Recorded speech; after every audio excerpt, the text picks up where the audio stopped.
পর্যন্ত আমি অনেকবার রসমালাই রেসিপি ডিটেলসে শেয়ার করছি। অনেকেই বলেন আপু আপনার রেসিপি দেখে রসমালাই বানিয়ে অনেক মজার রসমালাই বানাইতে পারছে, আবার অনেকে বলেন যে আপু আমারটা হয় নাই, ভেঙে গেছে, দুধগুলো নষ্ট হয়েছে। আমি আরেকবার দেখাই দিতেছি, এরপরও যদি না পারেন কমেন্ট করবেন, আমি চেষ্টা করবো কমেন্টের মধ্যে হচ্ছে সুন্দর মতো বুঝে দেওয়ার জন্য। আমি কিন্তু সব কমেন্ট রিপ্লাই দিই। এখানে হচ্ছে আমি 5 লিটার দুধ নিয়ে নিছি, আর আরেকদিকে হচ্ছে আমি 12 টেবিল চামচ ভিনিগার, 10 টেবিল চামচ পানি একসাথে মিক্স করে সাইডে রেখে দিছি। তারপর দুধে যখন বলক চলে আসছে, আমি হচ্ছে ভিনিগার মিশ্রিত পানিটা দিছি, কিন্তু 2 মিনিট হচ্ছে আগে আমি রেস্টে দিছি। দুধটা 2 মিনিট একটু ঠান্ডা করে নিছি, তারপর ভিনিগার মিশ্রিত পানিটা আমি 2বারে দিয়ে ছানাটা হচ্ছে খুব ভালো মতো কেটে ধুয়ে তারপর হচ্ছে ছানাটা এভাবে ঝুলে রাখছি। আমার এই যে 5 লিটার দুধে মাশাআল্লাহ অনেকগুলো ছানা হয়েছে, ছানাটা একদম সফট হয়েছে।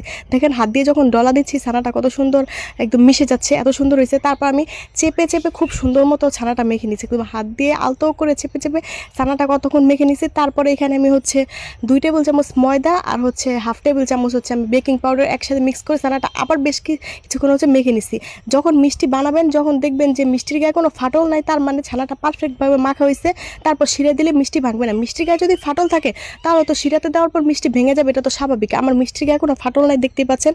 তারপর হচ্ছে এখানে আমি 5 কাপ পানি নিছি, আর হচ্ছে 5 কাপ 10 কাপ হচ্ছে 5 কাপ চিনি নিছি, আর 10 কাপ হচ্ছে পানি নিছি। চিনি পানি খুব সুন্দরভাবে একসাথে মিক্স করে আমি বলক তুলে নিছি। আঁচটা যখন মিডিয়ামে, তখন হচ্ছে আমি একে একে সব মিষ্টিগুলো দিয়ে দিছি। ঢেকে আমি রান্না করছি হচ্ছে 10 মিনিট, আর ঢাকনা ছাড়া হচ্ছে রান্না করছি 10 মিনিট। ঢাকনা ছাড়া যখন রান্না করছি তখন আছে হচ্ছে আমি হাই হিটে দিয়ে দিছি। 20 মিনিট টোটাল রান্না করে নিছি। তারপরে একটা মিষ্টি তুলে আমি হচ্ছে পানির মধ্যে দিছি। যখন মিষ্টিটা ডুবে গেছে, তার মানে মিষ্টিটা পারফেক্টভাবে হয়ে গেছে। সুন্দর মতো হচ্ছে আমি মিষ্টিটা চেক করে তারপর মিষ্টিটা নামাই নিছি। আর আরেকদিকে হচ্ছে আমি মালাই তৈরি করছি। মালাই রেসিপি আমি অনেকবার দিছি, আপনাদের যদি লিঙ্ক লাগে আমি হচ্ছে আরেকবার দিয়ে দিব।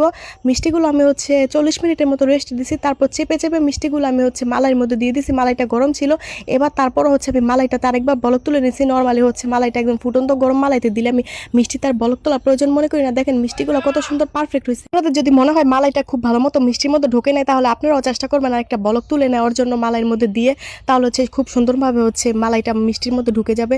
মিষ্টিটা এত বেশি মজা হয়েছে, আমি হচ্ছে একটু শর্টকাট হচ্ছে রেসিপিটা দেখালাম। এর আগে ডিটেলসের রেসিপি অনেকবার শেয়ার করছি। যদি কোনো প্রশ্ন থাকে কমেন্ট করবেন, আমি একটু তাড়ার মধ্যে আছি, এই জন্য ডিটেলসে আবার দিতে পারলাম না রেসিপিটা।